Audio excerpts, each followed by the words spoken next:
Form. Hello दोस्तों, नमस्कार। स्वागत है आपका एग्जाम मिड जी में। इस वीडियो में हम देखेंगे आईएएस के लिए ज्योग्राफी के कुछ क्वेश्चन जो कि आपकी स्क्रीन पर नजर आएंगे आपको, और एक एक करके हम करेंगे। जिनको विजन आईएएस की टेस्ट सीरीज जो 35 टेस्ट सीरीज हैं वो आपको डाउनलोड करनी है पीडीएफ फॉर्मेट में, तो एंड में आपकी स्क्रीन पर वो आ जाएंगे, उन्हें देख लीजिएगा। तो चलिए आइए स्टार्ट करते हैं। देखिए, पहला क्वेश्चन है, दक्षिणी गोलार्ध में पवन के बाईं ओर विचलन का क्या कारण है? तो इसका जो कारण है वो पृथ्वी का घूर्णन है, ना कि तापमान, चुंबकीय क्षेत्र, ना कि दाब। तो पृथ्वी के घूर्णन के कारण क्या होता है, ये पवनें जो है बाईं ओर विचलित हो जाती हैं दक्षिणी गोलार्ध में, और उत्तरी गोलार्ध में आपको पता है दाईं ओर हो जाती हैं। और ये सब होता क्यों? कोरियोलिस बल के कारण। नेक्स्ट क्वेश्चन है आपका, उच्च दाब क्षेत्र में भूमध्य सागर की ओर चलने वाली पवनें होती हैं। तो उच्च दाब क्षेत्र में भूमध्य सागर की ओर कौन सी पवनें चलती हैं? वो होती हैं आपकी व्यापारिक पवनें। तो ये थोड़ा सा ध्यान में रखें, पछुआ पवनें नहीं होती हैं वो। नेक्स्ट क्वेश्चन है आपका, निम्नलिखित में से कौन सा एक अन्य तीनों की तुलना में अधिक सूर्यताप को परावर्तित करता है? तो सूर्यताप को सबसे ज्यादा परावर्तित करता है वो है नवपात हिम से आच्छादित भूमि, यानी कि जो बर्फ होती है वो आपको जो नई नई एक तरह से पड़ी हुई होती है जमीन पर आच्छादित, तो वो क्या करती है, ज़्यादा से ज़्यादा सूर्यताप को परावर्तित कर देती है, क्योंकि चमक उसमें ज़्यादा होती है, वाइट वाइट, इस वजह से कर देती है, ना कि बालू स्थल और ना कि फसल युक्त भूमि और प्रेरी भूमि। तो ये थोड़ा सा ध्यान में रखना है। ऐसे ही क्वेश्चन आते हैं इसमें। निम्नलिखित, नेक्स्ट देख लेते हैं, निम्नलिखित नदियों में से कौन सी सबसे लंबी नदी है? तो लंबी नदी कौन सी है ये आपको थोड़ा सा पता होना चाहिए। ये तो अमेजन ही है, तो ध्यान में रखें थोड़ा सा। नेक्स्ट नेक्स्ट है आपका, निम्नलिखित कथन दिए गए हैं, सही कथन कौन सा है बताना है आपको। पहला स्टेटमेंट, मिस्र नदी, मिस्र जो है नील नदी का उपहार है, क्योंकि नील नदी एक तरह से क्या करती है, सिंचित करती है मिस्र को, उसी की वजह से जीवन रेखा कहा जाता है। तो ये स्टेटमेंट बिल्कुल सही है। दूसरा स्टेटमेंट है, मिस्र सहारा मरुस्थल में एक मरुद्यान है, तो ये भी बिल्कुल सही स्टेटमेंट है। ये आपके पीसीएस के लिए इम्पोर्टेंट है थोड़ा सा, तो दोनों ही स्टेटमेंट बिल्कुल सही है।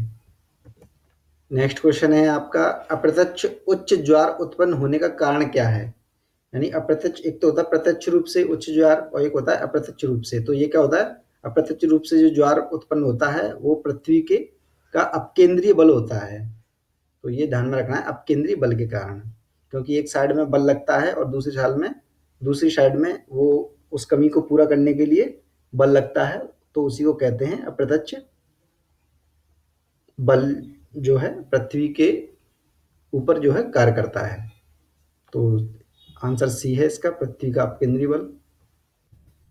नेक्स्ट क्वेश्चन है, निम्नलिखित कारकों पर विचार करना है। पहला स्टेटमेंट है, पृथ्वी का आवर्तन, दूसरा वायु दाब और हवा, तीसरा स्टेटमेंट है महासागरीय जल का घनत्व। उपयुक्त में से कौन से कारक महासागरीय धाराओं को प्रभावित करते हैं? तो सारी की सारी जो है, जो स्टेटमेंट है वो बिल्कुल सही है, यानी कि पृथ्वी का आवर्तन और वायुदाब और हवा और महासागरीय जल का घनत्व, ये सारी चीज़ें क्या करती हैं, महासागरीय जल धाराओं को प्रभावित करती हैं। और ये एक तरह से 2015 में मेंस में भी आया था क्वेश्चन ये, कि महासागरीय धाराओं को प्रभावित करने वाले कारकों का वर्णन कीजिए।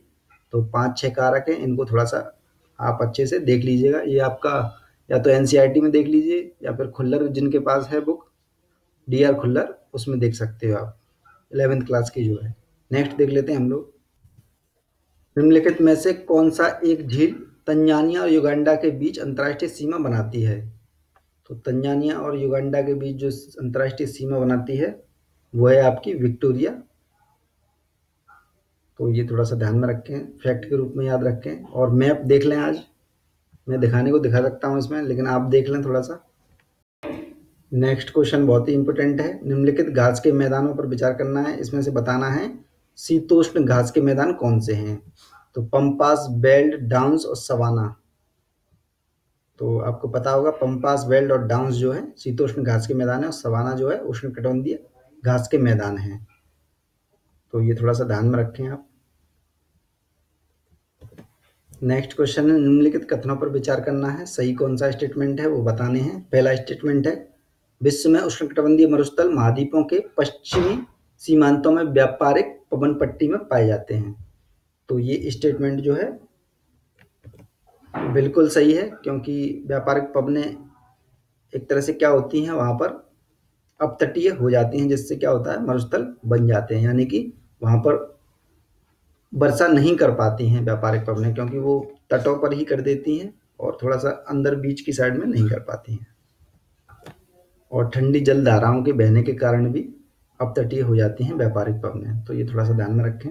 दूसरा स्टेटमेंट है, भारत में पूर्वी हिमालय क्षेत्र उत्तर पूर्वी पवनों से अधिक वर्षा प्राप्त करता है। तो ये गलत है, उत्तर पूर्वी पवनों से वर्षा ना प्राप्त करके दक्षिण पश्चिम मानसून है उससे ही ज़्यादातर प्राप्त करता है। तो पहला स्टेटमेंट बिल्कुल सही है।